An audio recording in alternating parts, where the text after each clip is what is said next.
Number one అంటారు. అసలైన number one Guru Kashi university.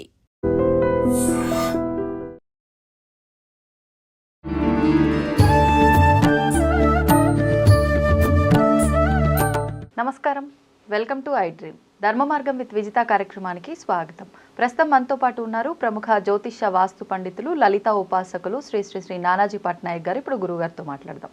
నమస్కారం గురుగారు. శ్రీమాత్రే నమః. గురుగారు, చాలా వరకు భగవంతుడి నామస్మరణ చేసుకుంటే ఫలితం ఉంటుంది అంటూ ఉంటారు. ఎన్నెన్నో పూజలు చేస్తుంటాం, పెద్ద పెద్ద హోమాలు చేస్తుంటాము, అయినా ఫలితం రానిది నామస్మరణ వల్ల నిజంగా అంత ఫలితం వస్తుందంటారా? చాలా మంచి ప్రశ్న వేశారు. ఫస్ట్ ఆఫ్ ఆల్ ఏంటంటే ఒక్కొక్క యుగానికి ఒక్కొక్క ధర్మము, ఒక్కొక్క ఎనర్జీస్ ఉంటాయండి. ఈ యుగానికి కలియుగానికి నామస్మరణ చాలా అద్భుతంగా పనిచేస్తుంది. కాకపోతే మనం నమ్మాలి. ఎలా అంటే మీరు చాలా సింపుల్గా మీకు అర్థం అవ్వాలంటే మనకి యూట్యూబ్లో నాగయ్య చేశాడు ఒక సినిమా, పోతన. మనకి భాగవతం పోతన రచించాడు. ఆ పోతన రచించినటువంటి ఆ భాగవతం అంటే అతని లైఫ్ స్టోరీని ఒక సినిమా తీశారు 50 years బ్యాక్. అందులో అంతా మీరు పాటలు వింటే చాలా ఆశ్చర్యం వేస్తుంది. బాబోయ్ అప్పట్లో ఇలా చిత్రీకరించారు పాటలు. చాలా ఓల్డెస్ట్ మూవీ అది. ఆ నాగయ్య పాత్ర కనుక మీరు చూస్తే ఆయన ఏదో పెద్ద పెద్ద హోమాలు యజ్ఞాలు చేసినట్టుగా ఎక్కడా ఉండదు మీకు. భక్తి అంటే 24 గంటలు అతనికి ఏమి జరిగినా కూడా ఆయన భగవంతుని యొక్క దాని కానీ తీసుకుంటాడు ఆయన. అంటే నేను మీకు షార్ట్లో క్రిస్పీగా చెప్తాను. అంటే ఆ మూవీ చూస్తే కళ్ళల్లో నీళ్ళు వస్తాయండి యాక్చువల్గా. అబ్బా ఏమి భక్తిరా అసలు. ఎందుకంటే మీకు ఆ క్యారెక్టరైజేషన్ చూస్తే ఆ పోతన క్యారెక్టర్లో నాగయ్య ఉంటాడు. అసలు నిజమే కదా, ఆయన అంటే కన్ను, చెవు, ముక్కు, నోరు, బాడీ, చేతులు అన్నీ కూడా యాక్ట్ చేస్తుంటాయి భక్తిగా. నాట్ ఓన్లీ ఫేస్, ఆయన పోస్టర్ దగ్గర నుంచి, ఆయన కూర్చున్న యాంగిల్ దగ్గర నుంచి ప్రతిదీ కూడా అందులో ఇన్వాల్వ్ అయిపోయి ఉంటుంది. అంటే నిజంగా ఒక వ్యక్తికి భక్తి ఉంటే ఎలా ఉంటాడు, ఆ భక్తిలో 24 గంటలు స్మరించుకుంటూ ఉంటాడు. నామస్మరణ అంటే ఏదో మనం అరగంట గంట సేపు కూర్చొని చదవడం కాకుండా ఏమి జరిగినా సరే. అంటే ఎలా అంటే ఇప్పుడు చెప్తా చూడండి. అతను ఫస్ట్ ఒక భగవద్భక్తుడిగా ఉన్నటువంటి అతనికి రామచంద్రమూర్తి ప్రత్యక్షమై చెప్తాడు, పోతనా నువ్వు భాగవతం రచించు అని ప్రత్యక్షమై చెప్తాడు. ఆయన అసలు ఎంత ఆనందం వేస్తుందంటే ఆయన ఎక్కడైతే ప్రత్యక్షమయ్యాడో ఆ పాదాలు పడతాయండి. అక్కడ రచించడం ప్రారంభిస్తాడు, రాస్తూ ఉంటాడు. వాళ్ళ బావమరిది ఒక అతను ఉంటాడు, బావ వరుస అంటే వాళ్ళ భార్య వాళ్ళ హస్బెండ్ బ్రదర్. అతను మంచి పండితుడు. ఆయన కూడా శ్రీనాథుడు ఆయన పేరు. ఆయన మంచి పల్లకీలు అద్భుతం. ఇంకా అసలు రాజు దగ్గర ఆస్థానంలో ఉండడం. ఆయన వస్తాడు. ఆయన వచ్చినప్పుడు మీరు నమ్మరు, ఇతంది రైతు కుటుంబం, ఏమీ లేవు. ఒకటేసారి ఆయన వస్తే ఆయనతో పాటు ఒక 50 మంది వచ్చేస్తారు జనం.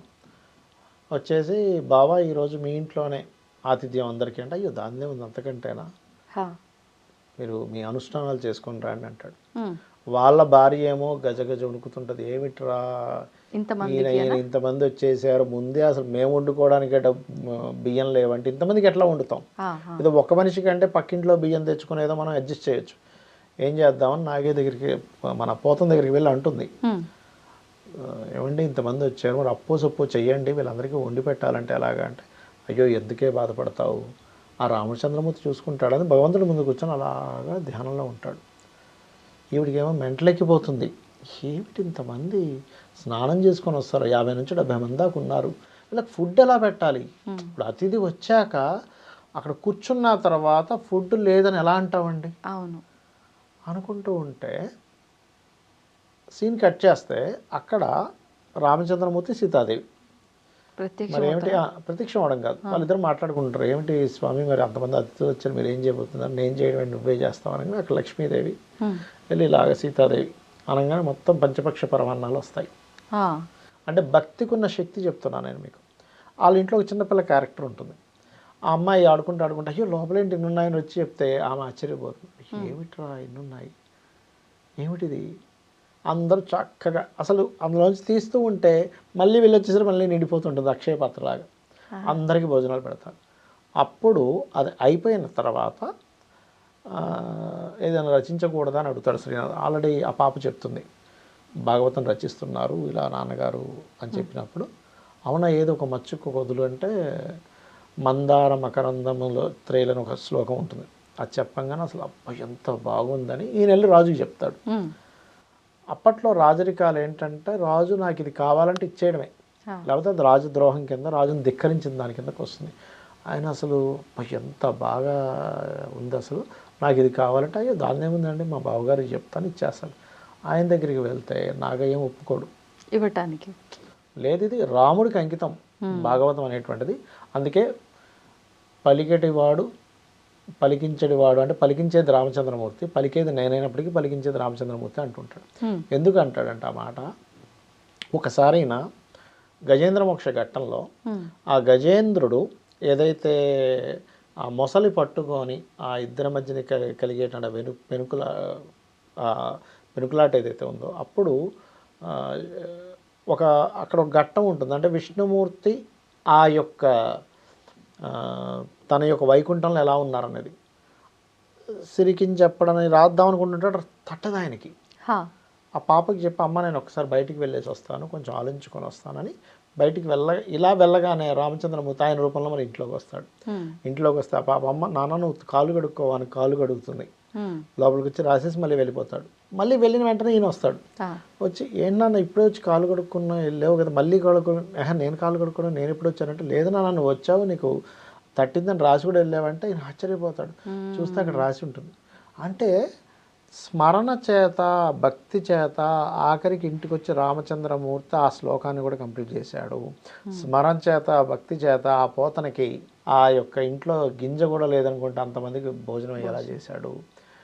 ఒకసారి ఏమైపోతుంది, ఇంకా ప్రెజర్ ఎక్కువైపోతుంది, అక్కడికి వెళ్తాడు, మళ్ళీ వాళ్ళ బావగారు వచ్చి ఇంట్లో చెప్తాడు.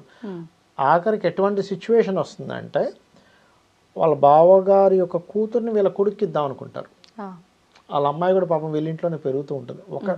ఒకనొక టైంలో నువ్వు గనక ఇంకా రాజుకి గనక ఇవ్వకపోతే నీకు నాకు సంబంధం కూడా లేదు, మేము వెళ్ళిపోతాం అని పాపం వాళ్ళిద్దరూ కూడా అంటే వీళ్ళ కొడుకు వాళ్ళ కూతురు కూడా ఇద్దరికిద్దరు కూడా పాపం విడిపోతున్న సంఘటన. ఇంట్లో వాళ్ళందరూ ఎటోళ్ళటు ఏమిట్రా ఆయన మాట వినట్లేదు ఏంటంటే కూడా లేదు నేను ఇవ్వను అని అనుకున్నప్పుడు ఆయన ఏం చేయాలి ఈ సంకట పరిస్థితి అన్నప్పుడు సరస్వతీదేవి ప్రత్యక్షమవుతుంది.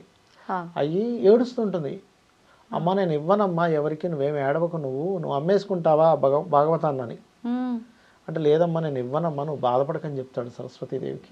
అలా ఆ సిచ్యువేషన్స్ నుంచి కూడా ఇంకా రాజుకి విపరీతమైన కోపం వచ్చేసి అరే వాళ్ళని ముందు ఇల్లు అన్నీ వదిలేసి స్థిరాస్తులు అంటే ఇంట్లో ఏమున్నా అన్నీ వదిలేసి వెళ్ళిపోవాలి కట్టుబట్టలతో. అప్పుడు ఆ భాగవతం నేను తీసుకువచ్చని ఇప్పుడు పంపించేస్తా భాగవతం వీళ్ళకే అవుద్ది కదా, రాజుకే అవుద్ది కదా అని. అంటే రాజు కూడా ఒక రకంగా చెప్పాలంటే అక్కడ మంచి వ్యక్తి, కానీ ఆ సన్నివేశం అలాగా అతన్ని అలా ప్రభావితం చేసింది. అంటే నా మాటను ధిక్కరిస్తాడని ఒక అహంతో ఆ సిచ్యువేషన్స్ వరకు వచ్చేస్తాయి. ఒక రకంగా ఇది భక్తుడికి పరీక్ష అని కూడా అనుకోవచ్చు. పరీక్ష ఎగ్జాక్ట్లీ పరీక్ష. అయితే అక్కడ అంటే ఆ స్టేజ్లోకి వెళ్తేనండి మనం చిన్న చిన్న పరీక్షలు అనుకోవడానికి లేదు. అంటే మీరు ఒక సంఘటన ఉంటుందండి అందులో, వాళ్ళిద్దరూ తండ్రి కొడుకు అన్నం తిందామని కూర్చుంటారు.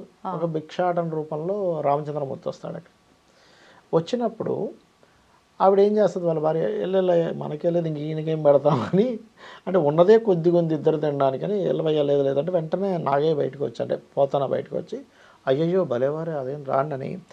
ఎంత సన్నివేశం ఎంత బాగుంటుందంటే అతన్ని లోపలికి పిలిచి కూర్చోబెట్టి పక్కన కూర్చొని ఆయన తింటా ఉంటే ఈయన ఒక కారుణ్యంతో ఎంతో భక్తిగా అంటే ఒక హ్యాపీయెస్ట్ మూమెంట్ అతను తినడం కంటే కూడా వచ్చిన వ్యక్తికి తినిపించడంలో హ్యాపీయెస్ట్ ఇది అతను అనుభవిస్తాడు. అసలు మనం ఆ సీన్స్ చూస్తుంటే భక్తి అంటే ఇది కదా అనిపిస్తుంది. అంటే ప్రతి దాంట్లోనే భగవంతుని చూడటం, నామస్మరణ అంటే ఏదో కూర్చొని ఏదో ఒక నామం స్మరించడం ఒకటే కాదు, ప్రతి దాంట్లో రాముడు ఈయన పంపించాడు, ఈయన తినిపించాలి, రాముడు ఇంతమందిని పంపించాడు, వాళ్ళందరికీ భోజనాలు పెట్టాలి, ఆ రాముడే చూసుకుంటాడు. అంటే ప్రతిదీ కూడా టెన్షన్ పడ్డు. ఇప్పుడు మీరే ఉన్నారనుకోండి ఉదాహరణకి 6 షాపులు బంద్ అయిపోయాయి, ఈవినింగ్ నైట్ అప్పుడు 10, 9 అప్పుడు మీ చుట్టాలందరూ వచ్చి పడిపోయారు ఇంట్లో, రేపు తెచ్చుకుందామో సరుకులు అనుకున్నారు. ఎంత టెన్షన్ ఉంటుందండి వాళ్ళు భోజనాలు పెట్టమంటే. ఏమిట్రా ఇప్పుడు ఎక్కడ పెట్టాలి, 10 అవుతుంది, షాపులు బంద్, అన్నీ బంద్. ఉల్టా సీరియస్ కూడా అవ్వచ్చు మనం, ఏంటి చెప్పకుండా వస్తే ఎలాగా అని. అవునా కదా. అలాంటిది ఇంట్లో ధనం లేక ధాన్యం లేక ఎంత కాన్ఫిడెంట్గా ఎంత భక్తిగా భగవంతుడి మీద నమ్మకం ఉంటుందంటే, అంటే నేను అనేది ఏంటంటే పూర్తి నమ్మకంతో స్మరించడం వేరు, మనకేదో వస్తుందని స్మరించడం వేరు. అలాంటి సిచ్యువేషన్లో రాజు వీళ్ళని బయటికి వెళ్ళిపోమని చెప్పి ఆ ఇల్లుని మొత్తం ఆ ఇంట్లోకి వెళ్ళి అది తెచ్చుకుందామంటే దానికంటే ముందు ఇంకో సంఘటన జరుగుతుంది. ఒకరిని పంపిస్తాడు, మీరు ఎలాగైనా సరే వెళ్ళి అది కొట్టుకొని వచ్చేసేయండి అని. రాజు సైనికుడికి చెప్తే సైనిక ఆ పని చేస్తే ఆంజనేయ స్వామి కాపలా కాస్తుంటాడు ఇంటి ముందు పెద్ద ఆకారంలో ఉండి. ఒకరినైతే పట్టుకుని విసిరేస్తాడు ఆంజనేయ స్వామి. వాడు మళ్ళీ వచ్చి చెప్తాడు, అయ్యా తప్పైపోయింది, నేనే చూపించాను వాళ్ళందరికీ కూడా ఇలా జరిగిందని. అలా వీళ్ళు లాస్ట్లో ఎండింగ్లో ఆ ఇల్లు మొత్తం ఆ ఇంట్లోకి వెళ్ళి తెచ్చుకుందామంటే చక్రం అడ్డుపడుతుంది, సుదర్శన చక్రం. దాని తర్వాత ఆ ఇల్లు కూలగొట్టని రాజు ఆజ్ఞిస్తే ఇల్లు ఒకవైపు కూలగొడుతుంటే ఇక్కడ రాజు యొక్క మహల్ కదిలిపోతుంటుంది. అప్పుడు ఒక అమ్మవారి రూపంలో ఒక శబ్దం వినిపిస్తుంది రాజుకి. నువ్వేంటి రాజు అయితే ఏదో గొప్ప అనుకుంటున్నావా, రాజు నాకు అధికారం ఉంది కదా అని అనుకోవడానికి వీల్లేదు, నువ్వు ఫస్ట్ వెళ్ళి పోతనికి క్షమాపణ చెప్పంటే రాజు వీళ్ళని బహిష్కరించి వేరే ఊర్లో ఉంటే వెళ్ళి అక్కడికి వెళ్ళి గుర్రం మీద వెళ్ళి వాళ్ళకి క్షమాపణ చెప్పి ఆయనకి సాష్టాంగ నమస్కారం చేసి మళ్ళీ ఇంటికి తెప్పిస్తాడు. అంటే మీరు నామస్మరణ అన్నారు కదా, కేవలం నామస్మరణతో భగవంతుడు మీ అందే ఉంటాడు, మీ పక్కనే ఉంటాడు అని చెప్పడానికి అదొక గొప్ప మూవీ అండి అది. అంటే ఇదంతా కూడా మనం భక్తితో చేయాలి. భక్తి, ఎస్ ఎగ్జాక్ట్లీ, మంచి ఇది మీరు చెప్పారు, భక్తితోనే చేయాలి. ఏదో నాకేదో నేను ఈ స్మరణ చేసుకుంటే నాకు ఈ రక్షణ దొరుకుతుంది కాదు అని ఇష్టంతో, ఎంతో ఇష్టంతో, ఎంతో నమ్మకంతో, అరే ఆయనే చూసుకుంటాడు, మనం ఎవరు. ఇప్పుడు ఆ రాజు వాళ్ళు వచ్చి వెళ్ళిపోండి అంటే పాప అంటుంది, నాన్న అన్నీ వదిలేసి, మరి భాగవతం అంటుంది అది రాముడే ఇదమ్మా, రాముడే చూసుకుంటాడు, రాముడే కాపాడుకుంటాడు, రాముడు ఆస్తి రాముడే కాపాడుకుంటాడులే అమ్మా అని వెళ్ళిపోతాడు. అస్సలు ఆ క్యారెక్టర్స్ అంటే అక్కడ ఎంత నమ్మకమో చూడండి, ఎంత నమ్మకం అంటే ఇంక అసలు అడగొద్దు. పిడుగు పడిపోతున్నా ఆ పిడుగు రాముడే ఆపుతాడు అన్నంత నమ్మకం. భూమి బద్దలైపోతున్నా సరే భూమిలోకి మనం వెళ్ళిపోయి రాముడు కాపాడుతాడు అన్నంత నమ్మకం. పులి వచ్చి పైన పడిపోతున్నా ఆ పులిని కూడా రాముడే కాపాడతాడన్నంత నమ్మకం.